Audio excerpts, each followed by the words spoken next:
Hi hello नमस्कार जय जगन्नाथ आपण मानू कांचन किचन को स्वागत।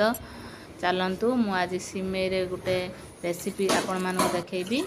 मु पानी गरम कर सिमेई की दे देइछि देकी लूण किछि रिफाइन ऑयल देकी ताको सिझे नेली सिझेला परे तेल देकी रिफाइन ऑयल दे देइछि सोरिष शुक्ला लंका ताको फुटे नेकी किछि रसुण पके नेकी तापरे भल भाबरे गोळेकी प्याज भाजी देकी बादाम पके नहीं बादाम पकेला भाजी नेली भाजी गला भुसुआ पतर भेजिटेबल्स को काटी रखी पकई भल भाव लुण हल्दी पकई फ्राए कली फ्राए हो गला मुझे रखी सिमेई की पकई नेली गोलमरिच गुंड चाट मसला फाड़े लेंबू को चिपी नेली स्वाद अनुसार लुण देके भलसे गुड़े नेली गुड़ेला धनिया पत्र ऐड करदेली। एबे हमर सिमेई उपमा रेडी। मो वीडियो टी यदि भल लागे लाइक शेयर सब्सक्राइब करिवे।